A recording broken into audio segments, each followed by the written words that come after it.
2025 ခုနှစ်စက်တင်ဘာလ29 ရက်နေ့နံနက် 6 နာရီဂျိုတို့ကတိုင်းတာရရှိချက်တွေနဲ့မြန်မာပြည်မိုးလေဝသအခြေအနေများကိုဆက်လက်လေ့လာခန့်မှန်းကြမှာဖြစ်ပါတယ်။ကျွန်တော်တို့ပြီးခဲ့တဲ့ရက်ပိုင်းကသတိပေးတင်ပြခဲ့တဲ့အတိုင်းပဲဖိလစ်ပိုင်ကိုဖြတ်သွားတဲ့ဘူလွိုင်းမုန်တိုင်းနဲ့ဘင်္ဂလားပင်လယ်ထဲမှာရှိတဲ့လေဆိုင်ဝဲရေငွေ့ပို့လို့မှုကြောင့်မလို့ဒီနေ့ဗမာပြည်မှာရေကြီးနေတဲ့အခြေအနေတွေကျွန်တော်တို့တွေ့ရမှာဖြစ်ပါတယ်။ထို့အတူပဲဖိလစ်ပိုင်ကိုအားကောင်းကောင်းနဲ့ဖြတ်သွားတဲ့ဘူလိုင်းမုန်တိုင်းမှာဆိုလို့ရှိရင်တော့လူအသေးပျောက်တွေဖြစ်တဲ့အထိကိုပဲကျွန်တော်တို့ဝမ်းနည်းဝယ်ရသတင်းတွေကြားသိရနေသလိုပဲဟောင်ကောင်နဲ့တရုတ်ပြည်မှာကြီးတွေမှာဆိုလို့ရှိရင်လူတန်းနဲ့ချီပြီးတော့နေရာရွှေ့ပြောင်းပြင်ဆင်လျက်ရှိပါတယ်။ထို့အတူပဲဗီယက်နမ်နိုင်ငံလာအိုနိုင်ငံထိုင်းနိုင်ငံတို့မှာလည်းအင်မတန်မှအန္တရာယ်များတဲ့မိုးကြီးတွေရွာသွန်းမှာဖြစ်တဲ့အတွက်ကြောင့်မလို့သက်ဆိုင်ရာဌာနကြီးကကြိုတင်ပြင်ဆင်နေကြတာကျွန်တော်တို့သတင်းတွေရဖတ်နေရပါတယ်ထို့အတူပဲမြန်မာနိုင်ငံကိုဘယ်လိုတက်ရောက်မလဲဆိုတာကိုကျွန်တော်တို့ဆက်လက်လေ့လာကြမှာဖြစ်ပါတယ်ပထမအဆုံးအနေနဲ့အင်မတန်ပြင်းထန်တဲ့ဘူလာရဆိုရင်26 ရက်နေ့မှာဖိလစ်ပိုင်နိုင်ငံကိုဖြတ်လာပြီးတော့29 ရက်နေ့မှာတော့တောင်တရုတ်ပင်လယ်ကနေပြီးတော့ဗီယက်နမ်နိုင်ငံကိုစတင်ဖြတ်သန်းမယ်လို့ကျွန်တော်တို့ JWC အဖွဲ့ကနေပြီးတော့ခန့်မှန်းချက်ပေးထားပါတယ်ဒီမုန်တိုင်းရဲ့900နဲ့တက်ရောက်မှုဧရိယာဆိုလို့ရှိရင်တော့မြန်မာပြည်အရှေ့ဘက်အခြမ်းထိရေငွေ့ပို့ဆောင်နိုင်တဲ့အနေအထားတွေရှိပြီးတဲ့အပြင်မှာဘင်္ဂလားပင်လယ်အော်မှာရှိနေတဲ့လေဆိုင်ဝဲကြောင့်မလို့မြန်မာပြည်မှာပြင်းထန်တဲ့မိုးရွာသွန်းမှုဖြစ်ပေါ်နိုင်တဲ့အနေအထားရှိပါတယ်ကျွန်တော်တို့ဒီကနေ့29 ရက်နေ့လေစီးကြောင်းကိုကြည့်မယ်ဆိုရင်ဘင်္ဂလားပင်လယ်ထဲမှာအိန္ဒိယကမ်းခြေကိုဗဟိုပြုတော့လေဆိုင်ဝဲတစ်ခုဖြစ်ပေါ်နေသလိုပဲလေစီးကြောင်းဟာဘူလိုင်းမုန်တိုင်းနဲ့တွားပေါင်းနေတာတွေ့ရမှာဖြစ်ပါတယ်28 ရက်နေ့ရောက်တဲ့အခါမှာတော့ဘင်္ဂလားပင်လယ်ကိုဖြတ်သွားတဲ့လေစီးကြောင်းဟာမြန်မာပြည်ကိုရေငွေ့တွန်းပို့သလိုပဲဗီယက်နမ်နိုင်ငံကမ်းရိုးတန်းကိုစတင်ပြီးတော့ပြင်းအားကောင်းကောင်းနဲ့ဝင်ရောက်နိုင်တဲ့အနေအထားရှိပါတယ်29 ရက်နေ့မှာတော့ကုန်းတွင်းပိုင်းကိုဝင်ရောက်သွားတဲ့ဘူလာယာဆိုလို့ရှိရင်တော့ဗီယက်နမ်နိုင်ငံလာအိုနိုင်ငံထိုင်းနိုင်ငံမြောက်ပိုင်းကိုစတင်ဒုက္ခပေးနိုင်တဲ့အနေအထားရှိသလိုပဲမြန်မာပြည်ကိုလည်းရေငွေ့တွေ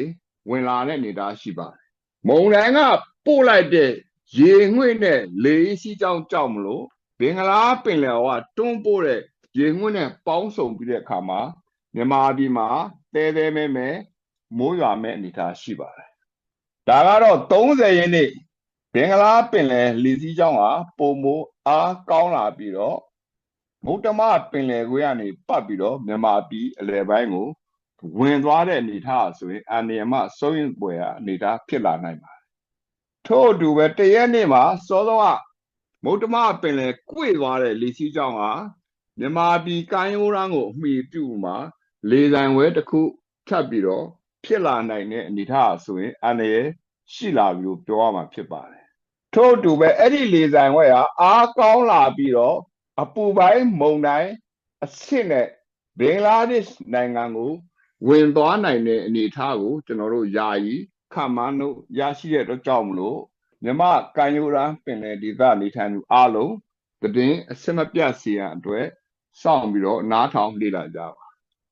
ဘင်္ဂလားပင်လယ်လေစီးကြောင်းအားကောင်းလာမှုနဲ့အတူ30 ရက်လောက်ကနေစပြီးတော့ပင်လယ်ပြင်မှာအမြင့်ပေ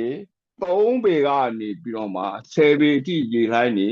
မြမကမ်းရိုးတန်းကိုစတင်တိုက်ခတ်နိုင်တဲ့အနေအထားရှိပါတယ်တရက်နေ့ရောက်တဲ့အခါမှာတော့ရခိုင်ကမ်းရိုးတန်းကိုဦးတည်ပြီးတော့15 ပေအမြင့်ရှိတဲ့ရေလှိုင်းနေမြန်မာပြည်ကိုစတင်ရိုက်ခတ်နိုင်တဲ့အနေအထားရှိပါတယ်2 ရက်နေ့အောက်တိုဘာရောက်တဲ့အခါမှာတော့ရခိုင်ကမ်းရိုးတန်းနဲ့အေရဝတီကမ်းရိုးတန်းတစ်ခုလုံးမှာအမြင့်ပေ16 ပေရှိတဲ့လှိုင်းလုံးတွေကဝင်ဆောင်ပြီးတော့ကမ်းရိုးတန်းမှာတော့10 ပေအမြင့်ရှိတဲ့လှိုင်းတွေ ရိုက်ခတ်နိုင်တဲ့အနေအထားရှိတဲ့အတွက်ကြောင့်မလို့ပင်လယ်ပြင်အသုံးပြုနေတဲ့လူတွေနဲ့ပင်လယ်ကမ်းစပ်နေထိုင်တဲ့လူတွေအထူးသတိထားဖို့လိုပါတယ်ဒီကနေ့မနေ့တိုင်းတာအကျရမြန်မာပြည်နဲ့ပတ်ဝန်းကျင်မှာရှိတဲ့ကောင်းငင်ဘောကရေငွေ့တွေအနေထားကိုကျွန်တော်တို့ကြည့်မယ်ဆိုရင်တော့ဘင်္ဂလားပင်လယ်ထဲမှာတိမ်အမြင့်နေရောတိမ်အနှိမ့်နေရောထူထပ်နေပြီးတော့မြန်မာပြည်အတွင်းမှာတိမ်နှိမ့်ရောတိမ်မြင့်ရောတက်ရောက်မှုရှိနေတယ်ထို့အတူပဲဘူလိုင်းကပို့တဲ့ရေငွေ့တွေကလည်းရှမ်းပြည်တစ်ခုလုံးကိုတိမ်အမြင့်နေနဲ့ဝင်လာတာကျွန်တော်တို့တွေ့ရှိရမှာဖြစ်ပါတယ်ဒီအနေထားတွေဘောကမူတည်ပြီးတော့မိုးဘလို့ရွာမလဲဆိုရင်ဒီကနေ့29ရက်နေ့စနေနေ့မှာတော့ဘင်္ဂလားပင်လယ်ကလေဆိုင်ဝဲတွန်းအားကြောင့်မလို့တနင်္လာရီတိုင်းဒဝဲကိုဘိုးပြုတ်ပြီးတော့မိုးရေချိန်6လက်မကျော်24နာရီအတွင်းမှာရွာသွန်းမှာဖြစ်ပါတယ်ထို့အတူကယားပြည်နယ်ကရင်ပြည်နယ်မြောက်ဘက်ပဲခူးတိုင်းရန်ကုန်တိုင်းမြောက်ဘက်မန္တလေးတိုင်းအောက်ဘက်မကွေးတိုင်းချင်းတောင်တန်းတို့မှာမိုးရေချိန်1.4 လက်မလောက်ထိစတင်ရွာသွန်းနိုင်တဲ့အနေအထားရှိပါတယ်လာမယ့်တနင်္ဂနွေနေ့28ရက်နေ့ရောက်တဲ့အခါမှာတော့ဘူလွိုင်မုန်တိုင်းကဗီယက်နမ်ကမ်းရိုးတန်းကိုကပ်ပြီးတော့ညီညွတ်အောင်ပြထားတဲ့ဒေသတွေကပြင်းထန်စွာ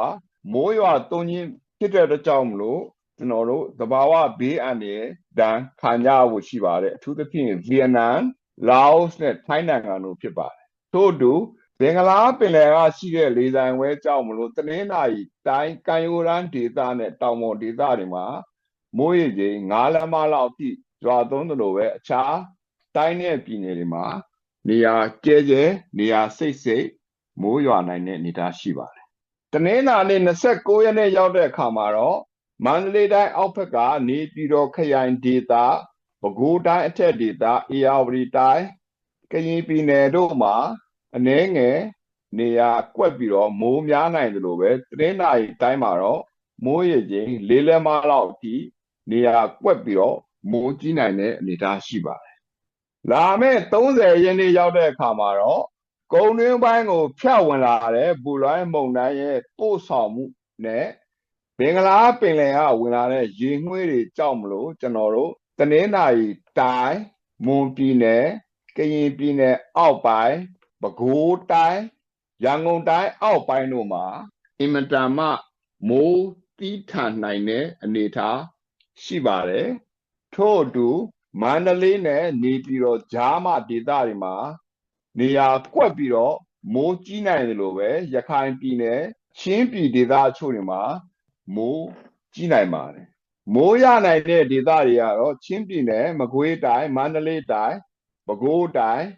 ရခိုင်ပြည်နယ်အေရဝတီတိုင်းကယားပြည်နယ်ရှမ်းပြည်နယ်အရှေ့ဘက်ခြမ်းနဲ့ကရင်ပြည်နယ်တို့မှာနေရာစိတ်စိတ်မှာနေရာကျဲကျဲနေရာကွက်ပြီးတော့မိုးကြီးနိုင်ပါသေးတယ်ခင်ဗျာလာမယ့်တရက်နေ့အောက်တိုဘာလရောက်တဲ့အခါမှာတော့မြန်မာပြည်ဟာအင်မတန်မှအထူးသတိထားရမယ့်တောင်ပြိုလမ်းကျော်တရားပြတ်မဲ့မိုးဖြစ်နိုင်တဲ့ဒေသတွေဟာဆိုလို့ရှိရင်တော့စစ်တောင်းမြို့ဟာပဲခူးတိုင်းကရင်ပြည်နယ်မွန်ပြည်နယ်တနင်္သာရီတိုင်းတို့အပြင်